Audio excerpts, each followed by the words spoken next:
Yeah, he was a dear friend for about 10 years, and we started out together. And so when Sam died, the day of the funeral was the day of the recording, as always. So I came in my suit, and I was as sad as sack as you can imagine, with the script in front of me. He had not seen it yet. Yeah, with the script in front of me, he says, yes, always. And I just looked at him. I swear to God, and No, you're kidding me. before he came in, everybody said, "Don't tell Maurice what we're going to do, because this is essentially a $400,000 in-joke." Yeah. At that point, only recording engineers knew the Orson Welles outtake. Now with YouTube, you can Google Orson Welles outtake. Yeah, and you can AV it. What's really cool is that what Joe's talking about, and thank you for indulging us, because it's a cool thing. What you can do is you can AV the audio of Orson Welles doing all those outtakes where he's really going off on these guys, and then play the Pinky and the Brain episode called Yes Always, in which Brain is doing the Orson Welles, and it's really excellent. And for Mr. Ruger and Mr. Spielberg and those guys to say, hey, let's turn this into a cartoon, that's pretty good. Yeah. So that's the inside story on Yes Always. Thank you for asking, Joe. Yeah. All right, next question. Next question. Hi. Hi guys. Hi. There's a fan theory out there that I want to get your opinion on. Yes. The theory says that Pinky is the genius and the Brain is insane, and Pinky's just pretending to be dumb. Theory? What do you mean theory? There's a surprising amount of evidence for it. For example, like there's one episode where Brain lets Pinky try to take out over the world, and he doesn't. Yeah. And like there's an episode called That's Smarts where like Brain makes a smart machine to make Pinky smart, and he doesn't change all that much. So like I wanted your opinion on it, whether you think it's actually plausible. Pinky? What is the nice man talking about? Well, then you see, he's I don't understand. He's realized what everyone knows all along, that I am A, the handsomest, and B, the smartest, and I get all the chicks. That's true. Unfortunately, what I get are baby chickens. That's right. But I get a lot of phone numbers, so there is that. No, that's quite, well, first of all, the fact that there are even these sort of memes and all of these fan things. Yeah, you're thinking about us 20 years later. Thank you. It's so great, it's really kept it alive, and to me, that just shows what the creators of the show, their genius, that they knew that they were able to create something. I don't know that anybody knows. You never know when you're starting out to make a show. It's going to have, a cumulative effect on. No, we did that. We did the first one we ever recorded was the one with Jim Parody. What's his name? Yes, no, Whitby. Whitby was the first one we ever recorded. And we didn't know how many more of these were coming down the pipe. It was an anthology show, and they were trying out a lot of different things. And we recorded, I remember saying to you, God, I hope we get to do those guys again. They're fun. Yeah. And it became its own TV series. It became WB's lead-in show on Sunday night against 60 Minutes. Yeah. How the hell who programmed that? Programming genius. Yeah, there was a programming genius who was insane. But we took on legs. It took on a life of its own. There was one episode though where you're like levitating. Something you just levitating through while I'm explaining the plan. And I said, Pinky, how are you doing, man? What did I say? You look great. You look great. I'm just like levitating, doing something truly magical. So there was even a little. I think there were some of the writers that actually thought that was the theory too. Yeah, What I always say when I'm asked that question is, that's why they call it theory. I don't know. All I know is I love the Brain. That's all. Hello. I love the fact that it is fodder for conversation. It's really cool. And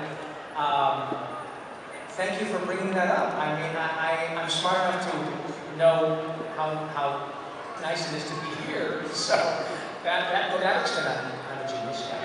Thanks so much, guys. Thank you. All right. Who else has a question? Right up here with the ears. Had his hand up the whole time. One of my questions that I had is, when the show was recorded, was there anything so vulgar that they couldn't even put it on the show? So bolden? No, vulgar. Vulgar. Well, No. if there were anything vulgar, I wouldn't say it in this crowd, because maybe I would be there. There was one episode, if they wanted to do a Christmas episode, where Pinky starts recounting all the other schemes that they had, and it was an outtake. You know, I mean, they took it out. I think Pinky was supposed to. And what about the time we went back to Bethlehem and like we just went, no, we can't go there. Yeah, we can't go there. We cannot go there. So, you know, back in time, we'll do like a time travel episode. So that little, even a reference to that plan was nixed. But that's probably the most extreme thing. If your question is, are there outtakes that were vulgar?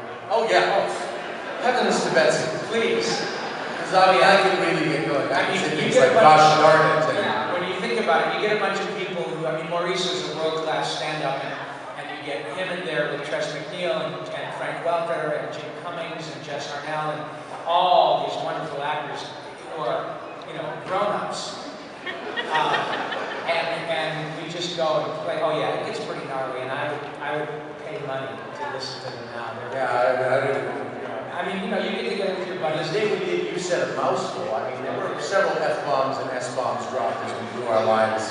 Although I'll tell you, who blew the least lines is Well, that was the one that our friend genius here. Gordon Bressack Yeah. wrote this episode called You Said a Mouthful. I which wish you would have loved a single line. No, well, thank you, but we were working at the Hackensack, Kicky Sack, Sock Plucker, Factory in Secaucus. yeah, Secaucus, New Jersey. So you can imagine that with Plucker and Factory, it's not Flick the plug the flick. flick the plug, plug the fig.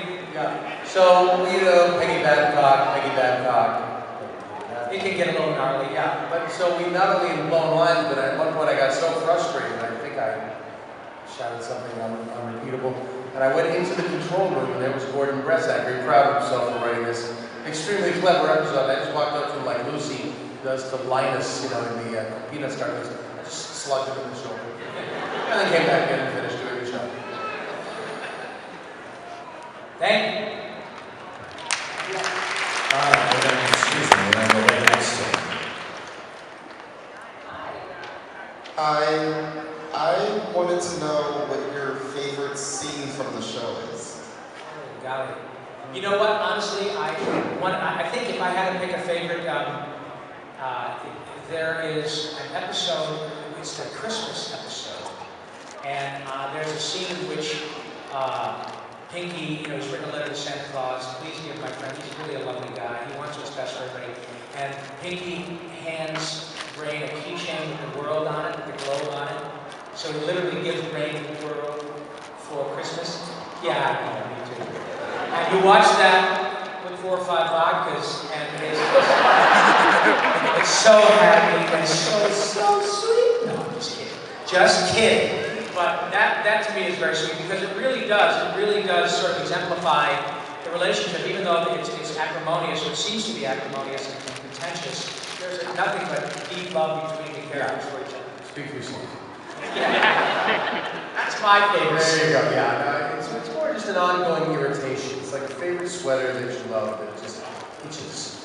That's kind of the relationship. No, we always played the love between Pinky and the Brain. That was very important to us. You know, we decided that we could learn these characters essentially love each other. And you know, it was it played with the energy of an elderly gay couple, perhaps.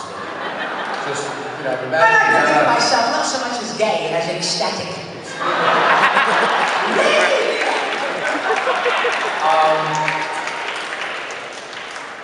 My favorite scene was when we first started to do the opening lines of Jim Parody of the episode Really Big. And then it went on until the last line of the finale 6 years later.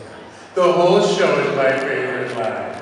No, I guess, you know what, the Christmas episode for me also, love that when he reads, when he takes the letter and he's so angry and he reads the lovely things that Pinky's written and his voice starts to crack. That's definitely a high point for me. But the first time the Brain walks into a door jam on stilts in Bubba Bo Bob Brain, and every time sits where he just whacks his head and goes, yes, that is the thing, Linger. Pinky, if I could reach you, I would hurt you. You know, those little insults and those things that happened in that episode. That kind of ties with the Christmas episode, my favorite episode. Yeah, and when